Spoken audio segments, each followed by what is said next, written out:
안녕하세요. 소재인 변호사입니다. 휴일 잘 보내셨나요?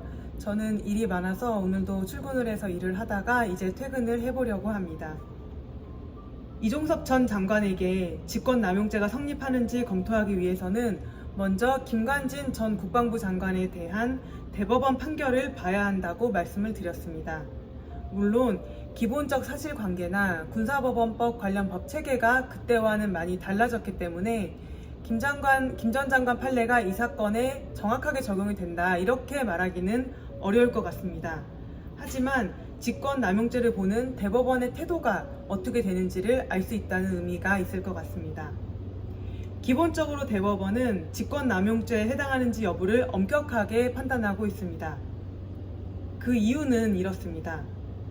공무원이 위법 부당한 행위를 한 경우에 위법성의 정도는 민사상 불법행위 책임에 그치는 경우가 있을 수 있고 징계 사유에 해당하는 경우가 있을 수 있고 형사처벌 사유에 해당하는 경우가 있을 수 있습니다. 즉 위법성의 정도가 다양하게 나타날 수가 있습니다. 그런데 그 중에서 형사처벌은 기본권 침해의 정도가 가장 무겁기 때문에 형사처벌 대상인 직권남용에 해당하는지 여부는 기본권 제한에 관한 최소 침해 원칙을 참작해서 엄격하게 판단해야 한다는 것이 대법원의 입장입니다. 그렇다면 직권남용의 정의가 무엇일까요? 형식적, 외형적으로는 직무집행처럼 보이지만 그 실질은 정당한 권한 이외의 행위를 하는 것을 의미합니다. 직권행사의 주된 목적이 직무 본연의 수행에 있는 게 아니고 본인 또는 제3자의 사적 이익 추구나 청탁 또는 불법 목적의 실현에 있었다면 직권남용이라고 평가가 됩니다. 직권행사의 주된 목적이 무엇이었느냐, 주된 목적, 그것이 중요한 기준인 것 같습니다. 김관진 전 장관 사건에서는 수사에 개입한 행위 중 일부는 유죄가 나왔고 일부는 무죄가 나왔습니다. 2011년에서 2013년 사이에 국군 사이버사령부의 댓글 공작 사건이 있었는데요. 국방부의 조사 과정에서 백낙종 당시 조사본부장이 김 전 장관에게 이태하 전 심리전 단장에 대한 구속 의견을 제시를 했습니다. 그러니까 이태하 전 심리전 단장에 대한 구속이 필요하다 이렇게 의견을 제시를 한 것입니다. 이에 대해서 김 전 장관은 청와대 민정수석실 의견을 듣고 오라는 취지로 말하면서 최종적으로는 불구속 송치를 하게 했습니다.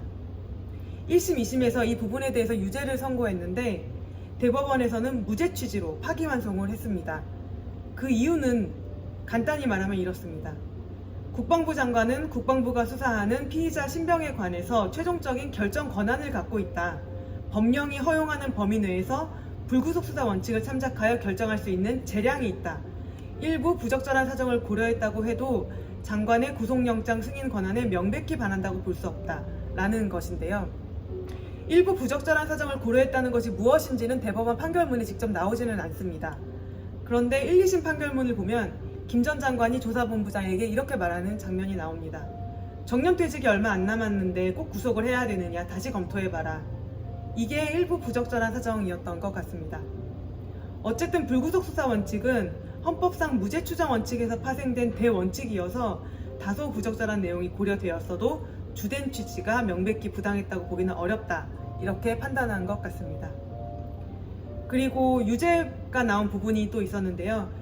김 전 장관의 수사 개입 내용 중에서 대선 개입 수사를 무마하기 위해서, 대선 개입 수사를 무마하기 위한 목적으로 수사본부 소속 헌병수사관을 교체하게 하고 허위 내용의 진술서를 제출받도록 한 행위에 대해서는 1심에서 3심 모두 유죄로 판단을 했습니다. 그렇다면 이 사건에서는 이러한 법리가 어떻게 적용이 될 수가 있을까요? 해병대 수사단은 임성근 사단장을 포함해서 8명을 혐의자로 적시를 해서 경찰에 송치를 하려고 했습니다. 그런데 그 과정에서 국방부 장관이 개입해서 2명으로 축소해서 경찰에 송치를 하도록 했습니다. 그 주된 이유와 목적이 무엇이었을까요? 이것이 조사가 되어야 하고 이것이 직권남용 관련 수사의 핵심 쟁점이라고 할 것입니다. 김관진 판례의 두 번째 쟁점은 다음 편에서 이야기를 할 건데요. 직권남용은 단순히 공무원이 직권을 남용했다는 행위를 하였다라는 것만으로 성립하는 것은 아닙니다. 직권을 남용해서 현실적으로 다른 사람으로 하여금 법령상 의무 없는 일을 하게 하였거나 다른 사람의 구체적인 권리 행사를 방해하는 결과가 발생하여야 합니다. 그래서 이 사건에서는 이종섭 전 장관의 행위로 인해서 박정훈 대령의 어떤 권리가 침해되었다고 볼 수 있는지, 여기에 대한 문제라고 볼 수 있습니다. 그럼 다음 편에서 뵙겠습니다.